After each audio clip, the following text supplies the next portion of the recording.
Meghan Markle's explosive row with magazine over unmet demands and snubby editor over the years. Meghan, Duchess of Sussex, has sat for only a handful of interviews, but all of them have managed to dominate the headlines for varying reasons, from royal bombshells to bitter rows. Meghan is on good terms with the fashion industry these days, but allegedly that wasn't always the case. Meghan recently took part in an in-depth interview with Harper's Bazaar, in which she opened up about her relationship with Prince Harry, her perspective on perfectionism, and much more, but over the years, she has only taken part in a handful of major sit-downs.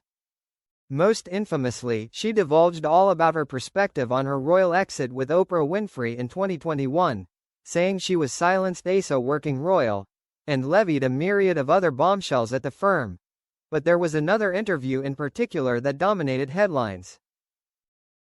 In 2019, she guest-edited an issue of British Vogue, but was alleged to have some serious demands behind the scenes about how things would run, which the iconic fashion magazine was reportedly unwilling to accommodate. The Forces for Change issue that Meghan worked on sold out in just 10 days, making it the fastest-selling issue in the iconic fashion Bible's history. However, reports have previously claimed that Meghan had hoped to make an even bigger splash, and wanted the final creative control over every aspect of the edition. Meghan worked closely with the editor-in-chief of British Vogue at the time, Edward Enninful, to create the issue, which celebrated pioneers and inspiring women alike. But when some of the demands she made were refused by Enninful, the Duchess is alleged to have gone over his head to Anna Wintour, the former head honcho of US Vogue. Meghan asked for control over the photographer, writer, final edit, photos, cover lines, and wanted a global issue, a source told Page 6. Nobody gets that, not even Beyoncé. It was claimed by the outlet that Meghan wanted to feature on the September covers of both the UK and US editions of Vogue, but the covers had already been booked, so it wasn't possible. Linda Evangelista appeared on the UK cover, and Serena Williams on the US cover. The source told Page 6 that Anna wasn't interested. Meghan asked for a Zoom with her to reconsider, and Anna did it to be polite. When it became clear her requests could not be made, Meghan is alleged to have pulled the plug on the feature altogether, which left Enninful furious.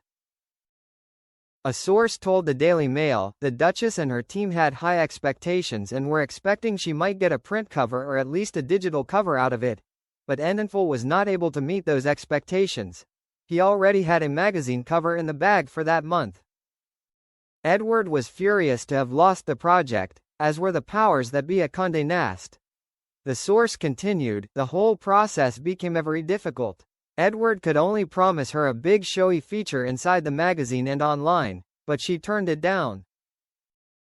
However, Enninful and Meghan are reported to now be on warm terms, with the pair sending each other birthday wishes and flowers on occasion. Anna Wintour and Meghan were seen together at Paris Fashion Week, when the Duchess made a surprise appearance at the Balenciaga show. All eyes were on Meghan as she stunned in a custom white look by the designer, and she exchanged warm greetings with Wintour, so the formidable fashion icon and the Duchess still seemed to be on pretty good terms. Meghan and Anna exchanged kisses on each other's cheeks, with Wintour then taking in Meghan's stunning outfit and smiling widely, saying, "Beautiful, chérie. You look amazing."